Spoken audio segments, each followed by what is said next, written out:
नदीम भाई, आपने ये सवाल ऐसा पूछा है। मेरी जो रिसर्च है ना, पीएचडी की, सारी इन्हीं जो डिफरेंट जो फेजेस होते हैं पोस्ट डिजास्टर रिकवरी के, उनके ऊपर है।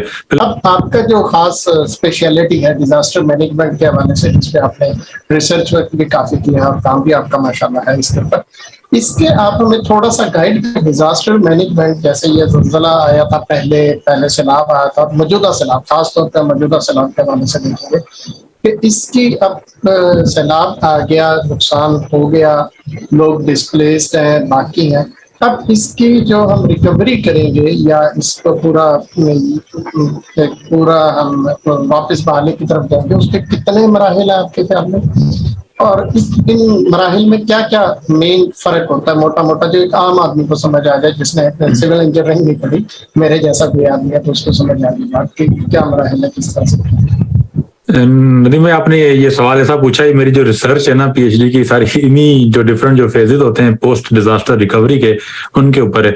तो जैसे ही डिजास्टर आता है तो ऑब्वियसली हमें डिक्लेयर करना पड़ता है कि ये डिजास्टर आ गया, लोकल एडमिनिस्ट्रेशन को हेल्प की जरूरत पड़ती है। तो जो पहला बड़ा इंपॉर्टेंट हमारे पास फेज आता है, उसको हम रेस्क्यू और रिलीफ कहते हैं। तो हमें लोगों को रेस्क्यू करना पड़ता है और उनको हमें रिलीफ पहुंचाना होता है। रिलीफ हमारा इमदाद की सूरत में होता है, हमें जख्मियों को ट्रीट करना पड़ता है, और हमें जो छोटे मोटे जो घर होते हैं, या जैसे मिसाल अब डिफरेंट अर्थ इवेंट में, डिफरेंट टाइप्स ऑफ इवेंट में, अर्थक्वेक, सैलाब, वोल्केनो, सुनामी, इसमें डिफरेंट किस्म के रिलीफ और रेस्क्यू होता है। अब जो अर्थक्वेक है, ये वोल्केनो है, या दूसरे जो इवेंट है, ये बिल्कुल सडन होते हैं, तो इनका बड़ा लॉन्ग नहीं होता। जैसे अर्थक्वेक आया तो आप एक ही दफा ये इवेंट हो गया, फिर बाद में आफ्टर शॉक थोड़े थोड़े आते रहते हैं।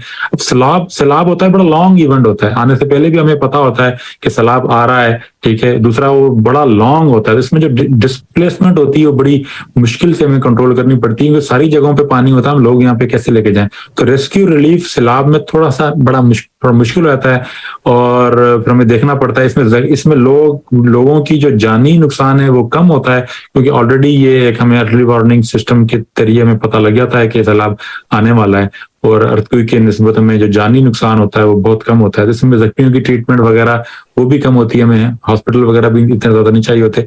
तो इनिशियल में जो फेज है, इसमें ज्यादातर जो हमारे पास एक्टिविटी होती है, जो लोग डिस्प्लेस हुए अपने घरों में या अपनी जमीनों से पानी आने की वजह से, वो हमें इनकी देखभाल करनी पड़ती है। उनको खाना, खुराक और जो दूसरी किस्म की जो सहूलियात होती है इमीडिएट, वो हमें देनी पड़ती है। तो ये फर्स्ट एक फेज कहलाता है रेस्क्यू एंड रिलीफ।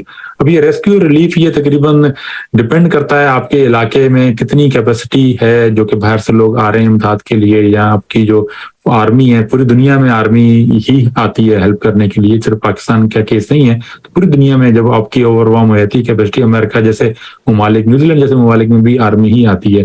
तो ये एक फेज होता है, ये तकरीबन 2 दिन से लेकर 3 दिन, कभी कभी ये 4-4 हफ्ते तक रेस्क्यू रिलीफ ही चलता रहता है। तो पाकिस्तान के कई ऐसे इलाके इस वक्त अभी भी रेस्क्यू और रिलीफ जो कि इनिशियल फेज में चल रहे हैं, कुछ इलाके हमारे दूसरे फेज में चलेंगे। दूसरा फेज हमारा रिहेबिलिटेशन का होता है।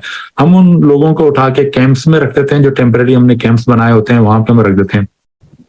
वहां पे हमारी छोटी मोटी जो एक्टिविटीज होती हैं, बच्चों की थोड़ी बहुत स्कूलिंग हमारी चलना शुरू हो जाती है। हमारे पास हाइजीन जो कंडीशन होती हैं वो हमारी बनना शुरू हो जाती हैं। लोगों को जो इमदाद जो आती है, जो कंपनसेशन आती है, वो आना शुरू हो जाती है। इस तरह की चीजें हमारी शुरू हो जाती हैं। फिर हम लोग जो रिपेयर, जो घर हम कर सकते हैं वो हम रिपेयर करना शुरू कर देते हैं। तो रिहेबिलिटेशन का फेज है। रिहेबिलिटेशन का फेज होता है, इसमें ज्यादातर जो आपकी जो लोकल जो एनजीओ होती हैं, जो इदारे होते हैं, एडमिनिस्ट्रेशन होती है, वो इसमें पार्टिसिपेट करती है। इसमें एक्टिविटीज बड़ी डिफरेंट किस्म की होती हैं। रिलीफ में हम डिफरेंट किस्म की एक्टिविटीज कर रहे होते हैं, और रिहेबिलिटेशन में हम डिफरेंट किस्म की एक्टिविटीज हम कर रहे होते हैं। तो ये 2 डिफरेंट किस्म के फेज हैं। और इसमें जो लोग आते हैं, जो कि हमारे पास जो इंस्टीट्यूट्स हैं, एजेंसीज हैं, या जो हेल्प करने आते हैं, वो भी डिफरेंट किस्म के लोग होते हैं। क्योंकि रिहेबिलिटेशन का जो फेज है वो तकरीबन 6 महीने भी चल सकता है, वो तकरीबन 2 महीने भी चल सकता है। डिपेंड करता है कि आपका वो जो लोगों ने वापस अपने घर में जाना है वो कितने ज्यादा डैमेज हुआ। अगर वो रिपेयर करने से वो पानी वगैरह उतर गया है तो वो वापस लोग जल्दी उसमें मूव होना शुरू होते हैं। फिर डिफरेंट इलाकों में रिहेबिलिटेशन का फेज डिफरेंट किस्म के स्केल के ऊपर चलता है।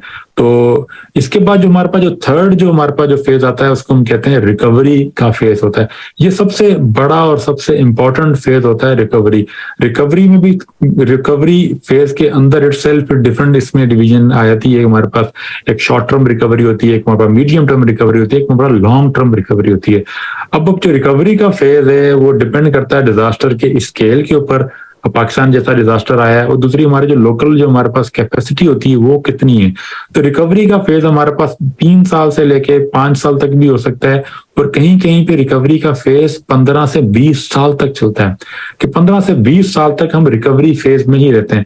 आपने ये सुना होगा कि एरा हमारे पास बनी थी, हमारे पास सेरा बनी थी, ये हमारे पास रिकवरी की स्पेशलाइज पर्पस फॉर्म और टाइम बॉन्ड अथॉरिटीज बनी थी। ठीक है, तो ये इनका काम ही सारा ये था कि ये रिकवरी प्रोसेस को देखेंगे।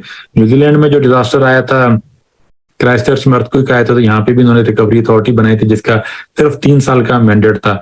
ऑस्ट्रेलिया में जो विक्टोरिया में बुश फायर हुई थी उसमें भी जो सिर्फ उनका 3 साल का मैंडेट था।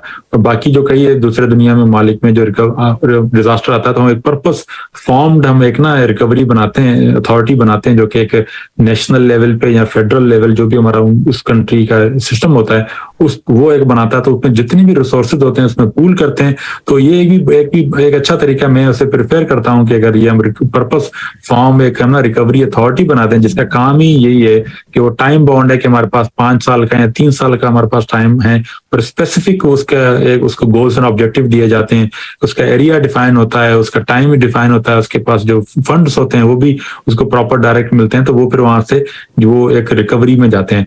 तो ये तकरीबन अगर मिसाल के तौर पर 3 साल या 5 साल की ये रिकवरी पीरियड चलता है, इसके हम ना इनिशियल रिकवरी हम कह सकते हैं इसको, इनिशियल टू मिड टर्म। फिर जब ये रिकवरी अथॉरिटी इन केस अगर ये रिकवरी अथॉरिटी बनाते हैं तो अगर वो डिसॉल्व हो जाती है, टाइम उसका पूरा होता है, फिर ये रिकवरी ट्रांजिशन हो जाती है। रिमेंबर द वर्ड ट्रांजिशन होती है लोकल अथॉरिटीज में। लोकल अथॉरिटी हमारे पास जिले हुकूमतें हो सकती हैं, लोकली इलेक्टेड हो सकती हैं। यहाँ पर हमारे पास जो जिले जो हमारे पास निजाम है, कमिश्नरी निजाम है, दूसरा जो भी निजाम है, उनके ऊपर ट्रांसफर हो जाती है सारे जो रिकवरी के जो गोल्स होते हैं, लॉन्ग टर्म ऑब्जेक्टिव होते हैं। अब वो 10 साल आगे मजीद चलता है, मजीद 5 साल चलता है, तो जो लॉन्ग टर्म जो रिकवरी होती है वो जो हमारे पास लोकल जो अथॉरिटीज होती हैं वो उसको लेके चलती हैं। तो ये बेसिकली 3 हमारे पास फेज आते हैं। रेस्क्यू या रिलीफ का हमारा फेज आ गया, उसके बाद बीच में रिहेबिलिटेशन का फेज आ गया, उसके बाद हमारे पास रिकवरी का फेज आ गया। ये फेज डिफरेंट ममालिक में डिफरेंट किस्म के होते हैं, इनकी टाइमलाइन प्रॉपर नहीं होती है कि कितना टाइम एक फेज लेगा, दूसरा फिर किस इलाके में कितनी टाइम लग रहा है। डिफरेंट इलाकों में डिफरेंट टाइम लगता है फेज में। कुछ एक जैसे सिंध में कुछ जो इलाके हैं वो जल्दी सब्सिक्वेंट फेज में मूव कर जाएंगे, कुछ इलाके जैसे मिरपो खास जैसा जो डिस्ट्रिक्ट है बहुत ज्यादा मुतासिर है, या दूसरे जो के इलाके बहुत ज्यादा मुतासिर हैं, तो ये रिस्पॉन्स फेज में या रिहेबिलिटेशन फेज में ज्यादा टाइम लेंगे। तो इस तरह ये डिफरेंट मल्टीपल टाइम लाइन्स में चीजें चल रही होती हैं। नदीम ज्यादा डिटेल में तो नहीं जा रहा है। बहुत बहुत शुक्रिया, बहुत तफसील से आपने बताए सारे स्टेजेस और बड़ी अच्छी तरह से बता दिया।